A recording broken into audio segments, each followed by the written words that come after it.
Hello everybody and welcome to Nathan on Shuffle and to my latest episode of New Music Weekly. It's February 3rd, 2023, and this is the show where I give you guys the top 5 prog news headlines for the week, discuss some prog singles that have recently come out, and give you some updates and some news about the channel. So fun time should be had here today. I hope you guys are enjoying these episodes week by week. If you haven't subscribed yet, I would encourage you to. It would really help the channel. I do these videos on a weekly basis. I have lots of other content as well, all related to the field of progressive rock.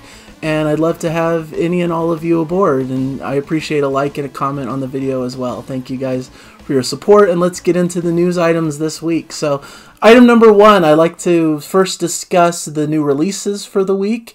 And there's a couple of pretty notable ones today. There's the Winery Dogs, the 3rd album by them. This is a hard rock trio comprised of Richie Kotzen on vocals and guitars, Billy Sheehan on bass, and Mike Portnoy on drums. Like it says, a hard rock trio, so they're more in the vein of like a classic rock like The Who or Led Zeppelin, maybe with a grunge style twist to it. Really heavy, really hard rocking, some great musicianship, of course, with the members involved, and really helmed really brilliantly by Richie Kotzen on vocals and guitar, who's a really remarkable vocalist and creative talent. So really cool album to check out. They're a fun band, and I'm sure I'll be talking about their album in the future on an episode. Also really excited about We Came From Space's new album called Overlords. This is a group that's comprised of Bill Hubauer is probably the most notable member, who's a member of the Neil Morris Band, one of my favorite groups of all time, obviously. And it's much more power pop in its focus, but with definitely some proggy undertones as well. It's just a really fun album that I've been enjoying this morning. It's just really cool, well played, has some great melodies and catchy stuff going on with it, some good rocking sections, some good almost funky bits as well, and some pop influences from the 70s, and just mixes into this really satisfying listen for those who like that kind of music, like I do. Also today, a reissue of Adam and Eve by the Flower Kings is coming out from Inside Out Music as well. And also Leprous, the Aphelion Tour Edition. They released Aphelion, I believe, a couple years ago. It was their latest album from 2021, I want to say.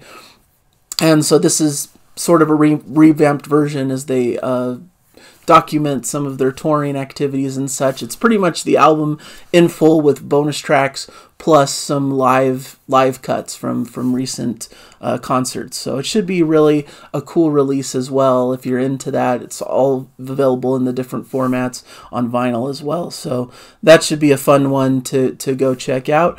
Item number 2, the Mars Volta announced a run of headline show dates in May. So that should be fun to look out for. I always like talking about the Mars Volta, very creative, cool prog band with a more indie touch, especially on their most recent self-titled album. Almost had pop flavors and some Latin and world music type vibes to it. Was a little bit of received mixed opinions. I think some people weren't too happy with the new direction of the band, going away from their more big, expansive prog stuff from their first couple records. But I really enjoyed it as a really refreshing new sound for them, and this is somewhat of a reunion for them. So it's cool to see them going out on the road and expanding their tour.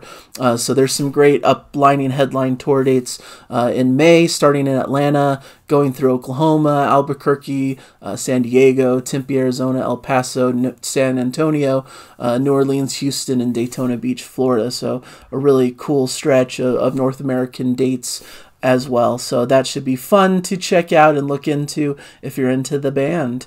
Number 3, John Anderson confirms more European dates for July. So John Anderson's playing some shows with, I believe it's the Paul Green Rock Academy. That should be a fun exploration of a lot of cool Yes music. They're playing several dates here, playing in London, Shepherd's Bush Empire on July 22nd, and has added Budapest show, Budapest, Hungary, Prague, as well, fitting, I guess.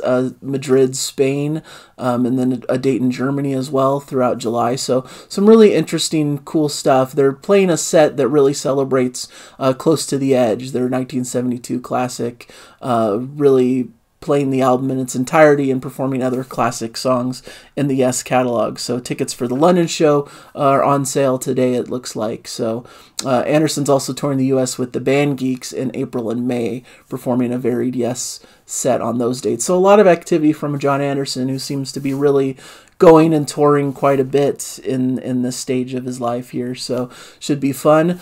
Big train news is item number 4. It seems like they always manage to sneak in some news, so I feature them quite a bit on the show. They're one of my favorite groups. So this latest news is a quick little blip about Big Train enlisting guitarist Maria Barbieri to cover for Dave Foster for their live dates. So it's interesting. A lot of switch-ups and different things with the band lineup going on, having to incorporate new members for their live performances. And then, of course, last week, Carly Bryant unfortunately left the group.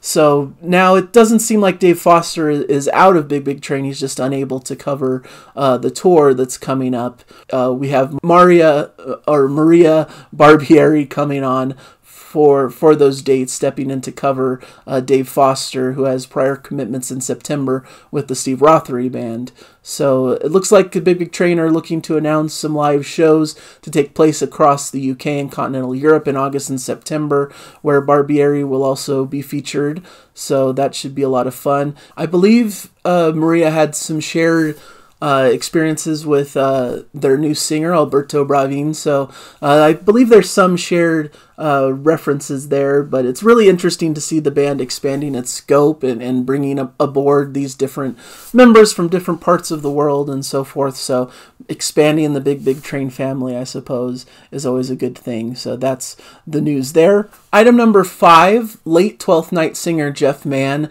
is going to be celebrated in a new book that's coming out. There was a Facebook post that I saw that Geoff Mann is going to be the feature of a biography of sorts that's coming out, his official biography, His Love, Art, Music, and Faith, by 12th Night biographer Andrew Wild, published by Sonic Bond Publishing later this year. It seems like it's available to order via Bandcamp. It's Bandcamp Friday. I always like to put the plug in for Bandcamp Friday, where the artists get more of a percentage of the cut of the profits of buying their music. So always a good time to go support some of the artists out there. But it looks like this is going to be a really notable book. So here it talks about how Geoff Mann was many things: artist, poet, playwright, singer, actor, songwriter, self-confessed wobbly musician, husband, father, curator, and vicar. So he's done a lot in his life, so it should be interesting to see a biography on all of the things that happened in his lifetime. The official biography has been written with the full support and blessing of the Mann family and takes a fresh and detailed look at Mann's life from his childhood in Manchester through his student years in reading, his time as a professional artist, and the 2 tumultuous years with 12th Night. Also covered is his subsequent musical career, including the Bond Geoff Mann Band and his collaborations with Mark Catley and Clive Nolan, as well as his conversion to Christianity, his subsequent calling to be a vicar, his impact as a curate, and his resilience and humor in the face of a terminal illness. So this should be a great book to celebrate the life of a great artist. Great limited edition 160-page hardbound book. I believe it also, the pre-orders will come with a new Best of Geoff CD, including tracks from Mann's post-12th Night albums, a couple of rarities, and some recently discovered solo demos. So that should be really exciting for fans of the band. So go out and pre-order that if you're able. And that should be an enjoyable biography to check out from a really notable prog musician. I think that's well worth looking at. I also wanted, as a little bit of a bonus item, Hawkwind announced their 35th studio album. It's going to be called The Future Never Waits, coming out through Cherry Red Records on April 28th. So it follows on from 2021's acclaimed release and a double album, We Are Looking In On You. So it looks like the current lineup of the band is Dave Brock, Richard Chadwick, Magnus Martin, Doug McKinnon, and Tim Lewis. So It looks like they're looking to book some shows also, so I thought that would be a good thing to bring up for fans of Hawkwind. And I also saw that TesseracT's Portals is now available to rent and buy on digital platforms. This was their live experience that I believe was documented through the pandemic a bit, and is a really cool feature for this more modern alternative prog band that a lot of people really like. So those are the notable things that I saw in the prog headlines, but I also have some really incredible new prog singles to check out. First one I wanted to point your attention to is Crown Lands and their track Starlifter Fearless Part 2. This is a Canadian prog rock duo, and very much in the vein of Rush. You know, they almost sound like a tribute act to Rush in some ways, because they have that style and sound so dialed in, but they also, of course, insert their own flavor and their own flair to it as well. This is an 18-minute opus, so check out the link for that. It's a really excellent track, and it seems like they're coming out with a new studio album in March called Fearless, so this is really one of the big cornerstone pieces of it. Just a band I've been following who really dabble in this prog rock that we all love, and are more in that Rush style heavy prog vein with some classic rock influences also. So really a cool thing to check out. We Came From Space, I mentioned their new album Overlords is out, so I'm putting in the singles She's the Bomb, Atomic Blues, their new single from the album that was released today. The Dave Foster Band's new track Dive In is featured also, which of course there was news about him because of the Big Train things that he wasn't able to commit to their live dates, but he's still on track to release a new album with the Dave Foster Band. The album is called Glimmer, coming out in April, and so this is the latest single from it, a really nice, pleasant single that I think many of you would like. Number 4 on the prog singles list, Jason Bieler and the Baron von Bilski Orchestra have a track called Heathens out. A really cool, almost heavy rock style track, a really fun track to check out. It seems like Jason Bieler is coming out with a new album, Postcards from the Asylum, that should be coming out soon. So that's available for pre-orders as well from Bandcamp on vinyl. So that should be something to check out if you're a fan of him. And it seems like he has some notable guests on board for this project, Marco Miniman, Ria Okamoto, amongst others. So please check that one out if you're able. And also number 5, the Enigma Division and their track Echoes in the Deep, that's featuring Derek Sherinian. I put that down also. More of a Irish prog metal trio, really fun track with almost film score elements, but also some heaviness. They call it tech noir. Love of atmospheric 80s synth music, film score, and science fiction combined with extremely groove-laden heavy riffs. So really should be a fun thing to look at for that one as well. So those are the items that I had for today's show. Hopefully you enjoyed some of those items. As for the channel, this has been a pretty fun week. I thought I did a couple of reviews that people seem to have liked, so please check out those reviews if you haven't yet. The first one was for Solstice and their new album Light Up, more of a lighter symphonic prog with some folky undertones. Really fun and really great for fans of that style. And then also did an album by Great White Nothing. I believe it's called Hymns for Hungry Spirits Volume 2, so check out the review of that. More of a fast and frenetic type paced neo-prog type album with a little bit of punk and indie influences, I felt, at least in the spirit of what they were doing. So those are 2 albums that I've been listening to recently that I would recommend checking out. Also, I did a top 5 of top 5 dream prog collaborations that I wish would happen, you know, and I thought that was a lot of fun, and such fun in the comments of everyone's suggestions and people's collaborations that they've enjoyed in the past, and all of that stuff has been a joy to read through in the comments. So thank you guys for your participation in that topic.